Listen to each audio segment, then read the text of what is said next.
So Vicki and I were at a wedding late yesterday. Keith and Amy Langner's daughter, Bethany. If you've been here a long time, would know Bethany. Bethany got married yesterday, and we were at that wedding. It was a joyous occasion, as you might imagine, and following the ceremony, there was the reception, and yes, there was dancing. Now, just so you know, not because I'm opposed to dancing, I didn't partake. I'm not speaking for Vicki. But there was dancing, and as I stood there in that room listening to the music and watching this joyous occasion unfold in the room, it reminded me of not only the importance of joy, but of the idea and understanding that joy itself, I suppose, is a bit contagious. It also caused me to ask myself the question, how much joy do you bring to the party? So I thought I would take that question and ask you the very same thing. How much joy are you bringing to the party? You know what I'm asking?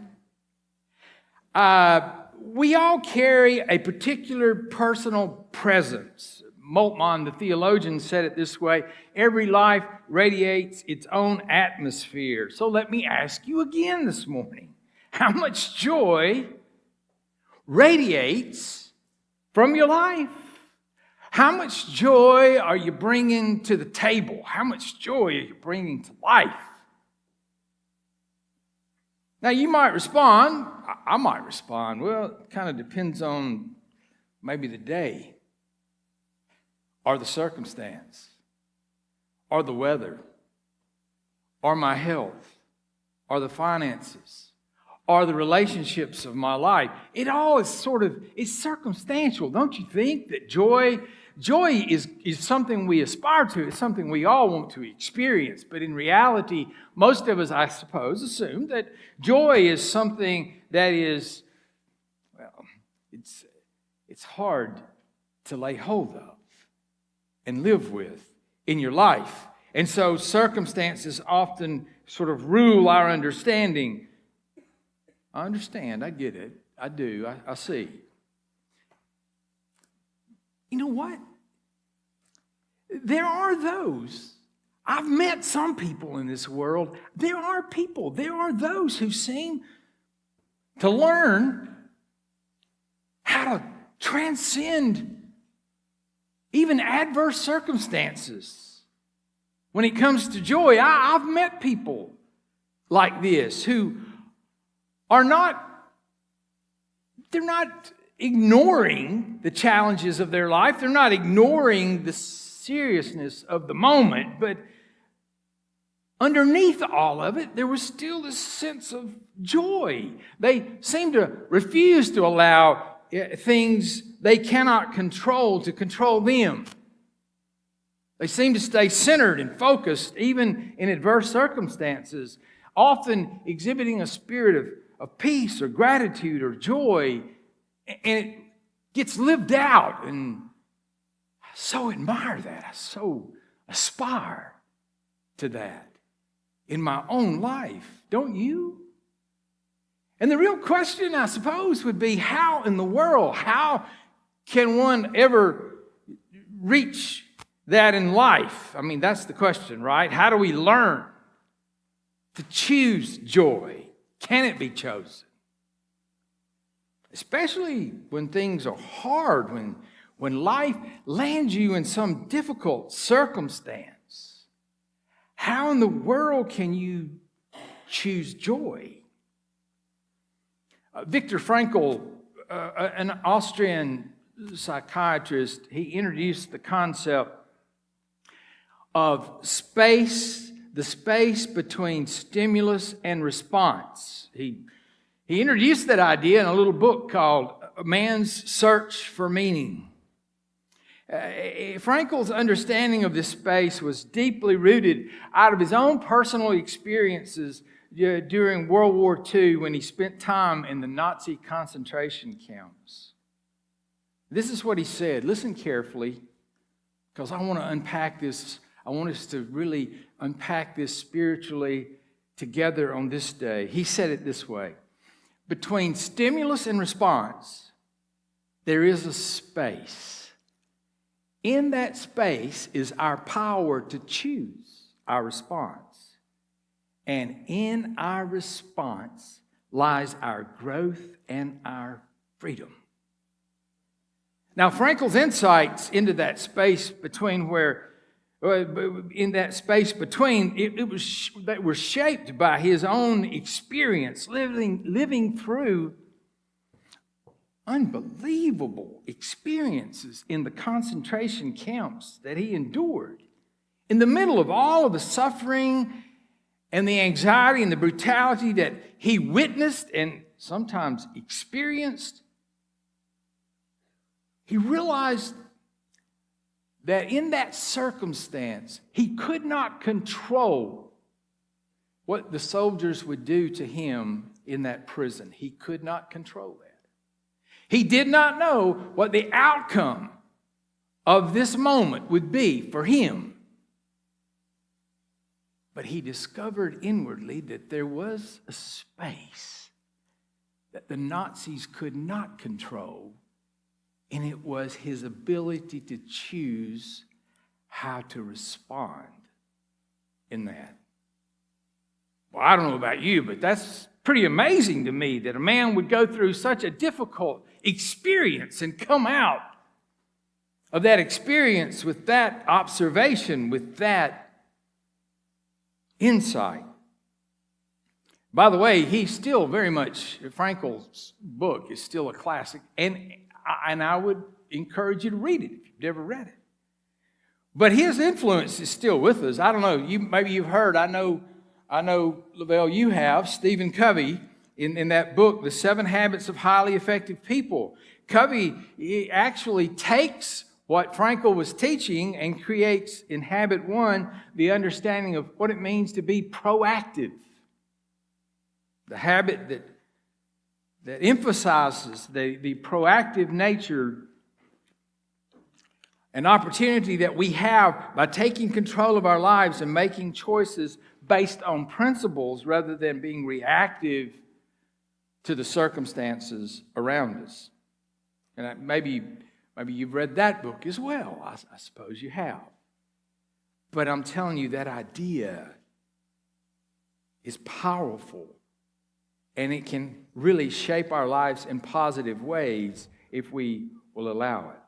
In the sacred space between stimulus and response is our power to choose, and in our response lies our growth and our freedom.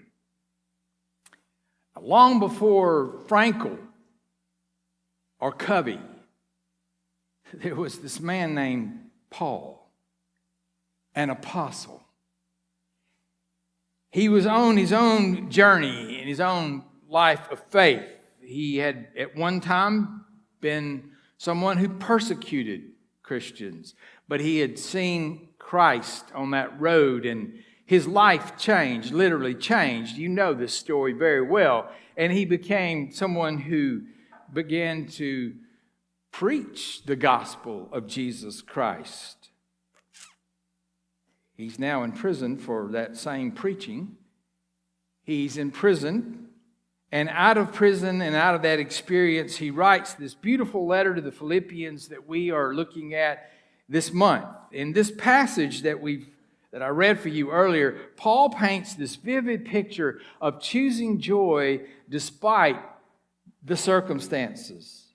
His perspective on the space between stimulus and response, it invites us into a dance, this artful response to life's twists and turns, and how in the world we can learn to be more proactive with our life, how we can learn to choose joy, how gratitude is connected to joy in our lives. So come with me on a little journey this morning as we look at Paul's life. Maybe together we can discover something that will help us with our own life. In Philippians chapter 1, verses 12 through 14, Paul begins to tell them about his situation. I want you to know, he says, I want you to know that what has happened to me, what has happened to you, Paul? He's in prison. That's what. In chains, surrounded by adversity, Paul finds himself in that place between stimulus and response. His circumstances would have been considered dire by any standard. He is, after all, in a Roman prison. He does not know the outcome of this imprisonment. He doesn't know what it will mean for him. He doesn't know, will he live or die? He doesn't know that. He has no guarantees. He's in that place. No one here, no one could blame Paul if he had been angry or discouraged at this point in his life and ministry. No one. I mean, after all, he had spent his life, his energy, the resources that he had, everything that he had went into the advancement of the gospel of Jesus Christ. It was his passion. It was his calling. He was an apostle. He was someone he felt that was sent into the world for this very reason. That's what he had given his life to, and now he ends up in a Roman prison cell. You couldn't blame him if he's angry. You couldn't blame him if he's discouraged. You couldn't blame him out of the darkness and the dampness of that Roman cell if he hadn't asked questions like, I don't understand. I thought I did the right thing here. I thought I was doing good for the world. Paul isn't angry. He isn't discouraged. He isn't downtrodden. He hasn't given up. He hasn't thrown the towel in. He hasn't quit. Paul's not through. They may have him in prison, but trust me, he's not finished telling the story of what Jesus Christ had done in his own life and the power of Christ for the world around him. He's not through. Instead, he refuses to allow his circumstances to imprison his spirit. His faith was not shackled by the situation.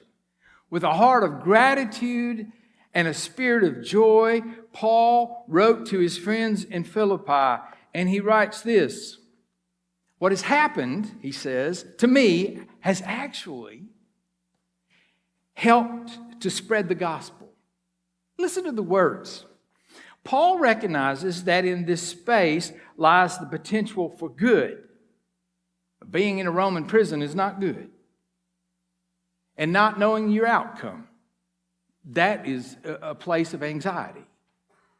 And yet, between those two places in his life, he says there's something good at work here. There's some good things happening in this moment. For he says the gospel of Christ is being advanced. He takes in the circumstance and he turns it into an opportunity. Are you able to do that with your life? Because I'm telling you, that's a challenge for any of us.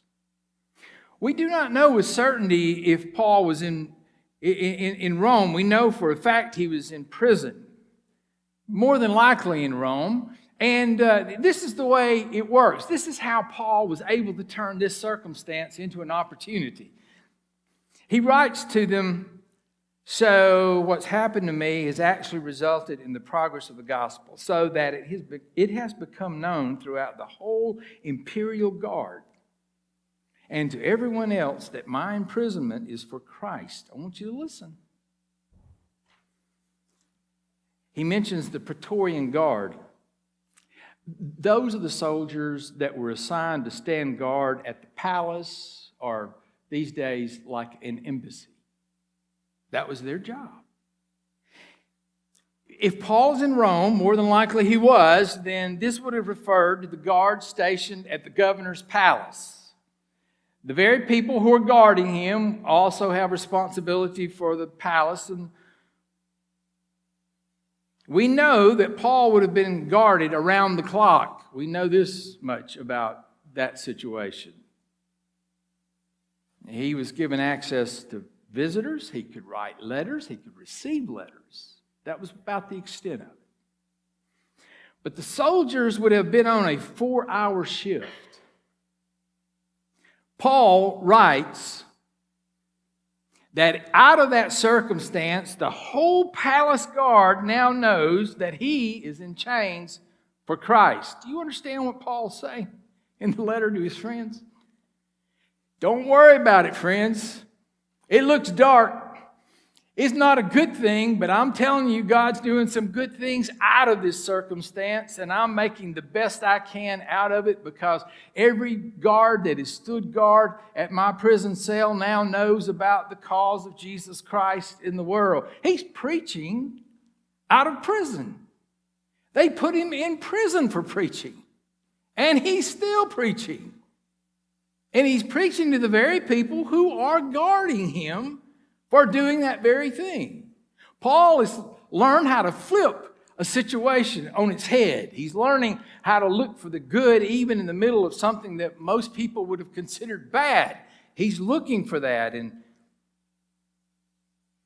in other words, he's using this circumstance to proclaim Christ to the very ones who have imprisoned him. And he goes on to say, because of my chains, most of the brothers and sisters in the Lord have been encouraged to speak the word of God. It's not just the guards. The people back home who hear of what Paul is doing have themselves found courage to be more bold in their witness of Christ. The space between. I'm telling you, there's something here for all of us. The space between is sacred ground. The space between the circumstance and the outcome, however narrow that space may be, that's sacred ground. How we choose in those moments, the way we choose. Paul's chains become this unexpected canvas for the gospel, a testimony to the transformative potential within this space. Paul is doing something in this passage that is quite honestly extraordinary. He refuses to allow the circumstances of his life to defeat him, or quite honestly, to destroy him. Well, there's more here as well in the passage. In verses 15 through 18 in this passage, I'm telling you, he chooses gratitude in the middle of adversity. Now, that first part that I just shared with you, that I unpacked with you about him being in jail, and that's hard enough. I mean, circumstance like that's hard enough. But this is adding insult to injury right here. So listen to his words. You know what's happening, right? Paul is... He's in prison, and while he's in prison, there's some people back at Philippi who are taking advantage of his imprisonment, and they've decided they're going to use it as an opportunity to advance themselves, and they're doing that by making jabs at Paul. They're criticizing Paul while he's in prison for their own advancement. They're using it for their advancement, and Paul's in prison now. I'm telling you, that's adding insult to injury there. I mean, that's piling on. You should get a flag for that. You know what I mean?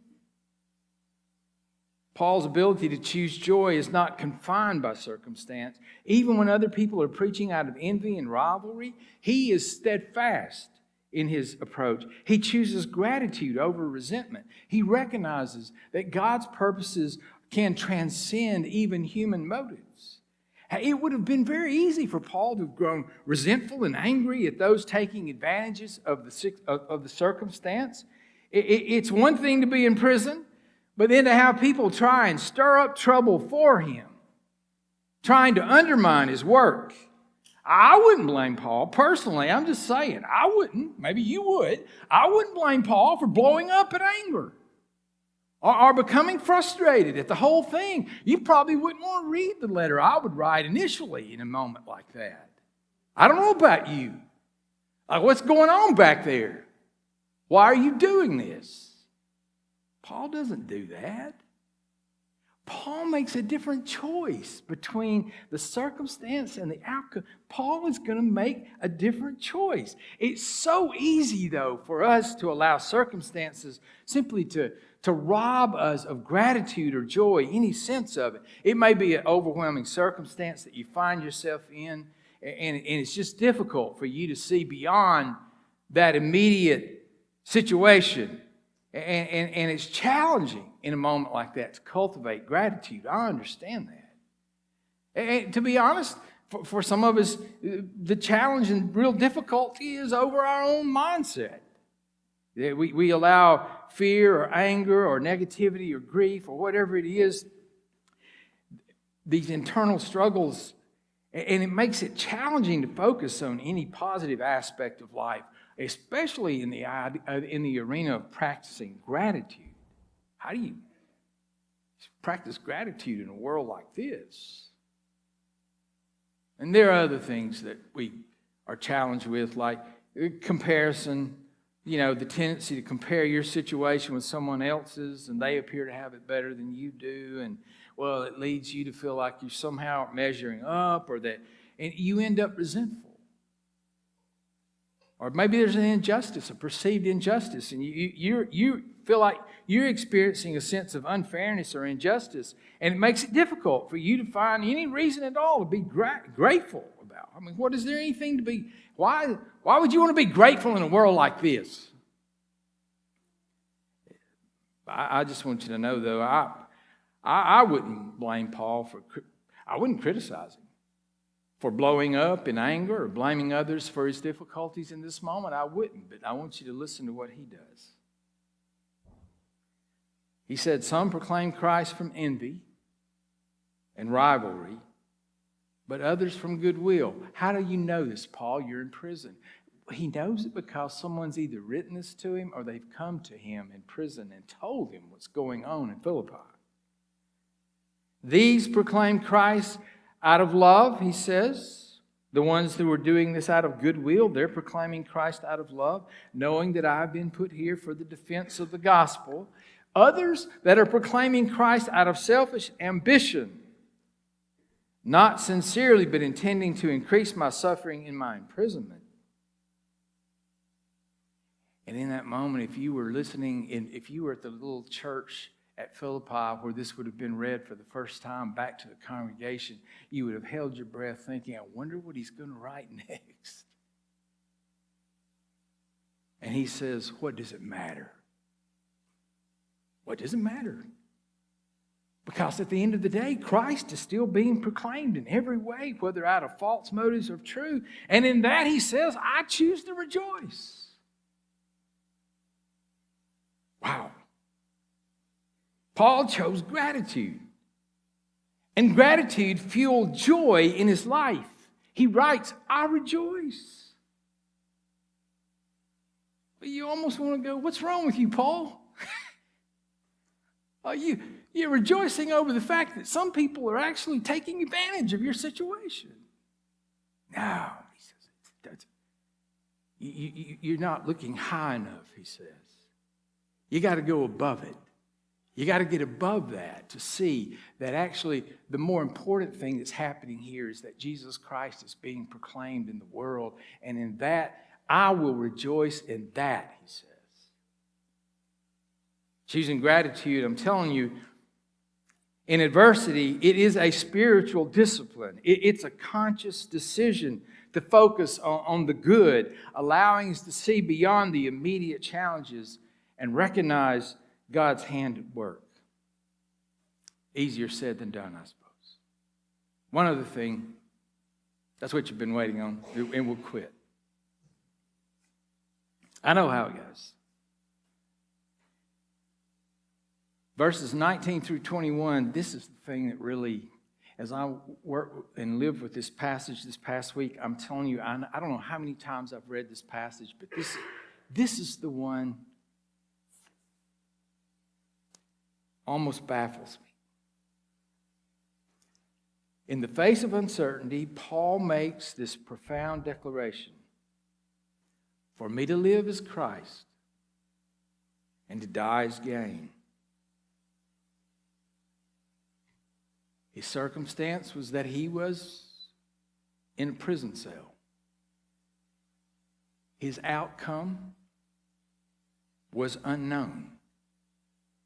And in that moment, he still chooses a joyful response, anchored in the assurance that Christ is at the center of all of it.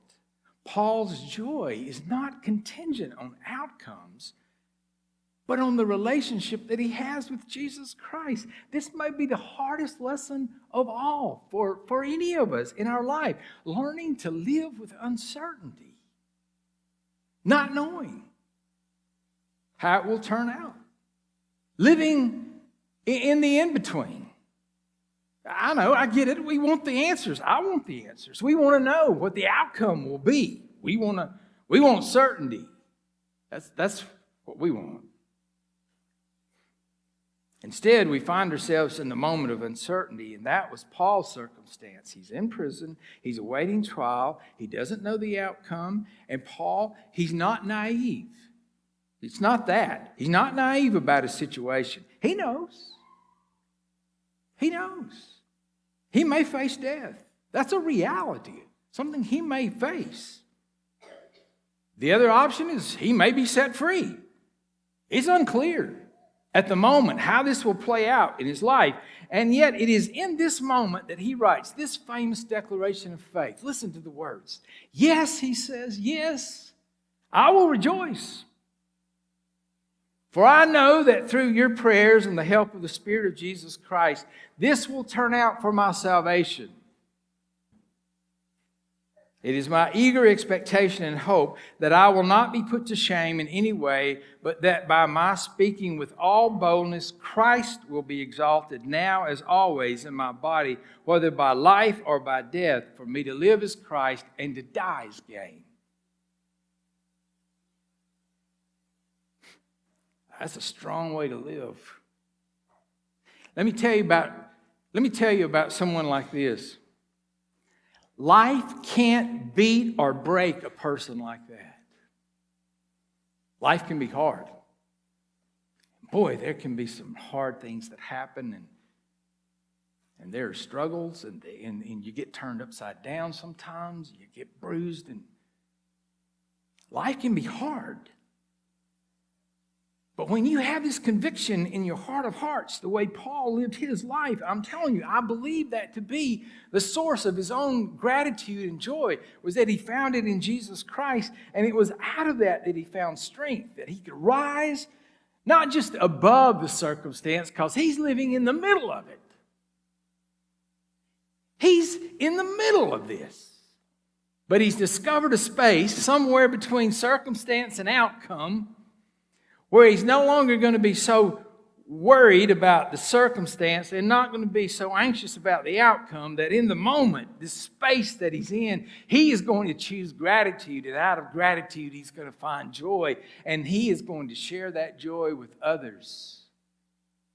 As he writes this letter all those years ago, this man is choosing joy, and it is his declaration of faith. It's an acknowledgement that our ultimate gain is in Jesus Christ, and that nothing can diminish the joy that comes from a life that's lived in the presence of Jesus Christ. Does it mean we won't face the hard times? No. Does it mean we won't have to walk through valleys? No. It doesn't mean any of that. It means that in that little space, there's still a choice to be made, and you'll make your choice and I'll make mine. But I'm here to tell you, here and there are people who have learned how to do this in a way that inspires me, in a way that I aspire to become more like, to choose gratitude, to live with hope and joy, and to be anchored in Christ, and to follow him in life. Between stimulus and response, a little space, and in that space, our power to choose our response. And in our response lies our growth and our freedom. That space, friends, is a gift, a sacred pause where we can exercise the God-given ability to choose our response. And it's in this space that we find the power to grow, the freedom to shape our own character, and the opportunity to live with gratitude and joy in the world and in our very lives. So, I challenge you to embrace the art of choosing joy in the space between circumstance and outcome. Paul, in his change, teaches us that circumstances do not dictate our joy. We are free to respond with gratitude and joy and declare our faith in Jesus Christ. And so may we, like Paul, choose joy even in the face of adversity. Don't tell me that it can't be done. It most certainly can be done. It already has been done. Paul stands as one of the prime examples. He's not the only one, and you know it. My guess is you know people in your life who exhibit this kind of faith, who live with gratitude and joy in spite of their circumstance. You ever heard of Nelson Mandela? Who hadn't heard of Mandela? 1918 to 2013, in prison for 27 years for his anti-apartheid activities. Mandela emerges, as you well know, from captivity, but he's not bitter. He's not bitter. He wasn't driven by bitterness. He chose reconciliation over revenge, even as president. He illustrated the transformative potential in that space between. It was Mandela's ability to choose a response that paved a way for South Africa's transition to democracy.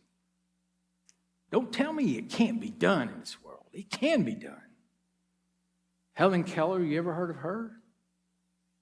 You heard of Helen Keller? Yeah. She lived from 1880 to 1968. Deaf and blind from an early age, Helen Keller's response to her challenges became a testament to the triumph of a human spirit. She chose to learn and communicate and advocate for others with disabilities, exemplifying that transformative potential within the space that she had to make choices. I get it, I know. These are names that we all know. You can be on that list. So can I, but that's our own choice. What you do with what happens to you in life, what you do in that space, now that's your choice. You don't always get to choose your circumstance. And you don't always know what the outcome will be. But in that space, I think I'll stand with Paul today.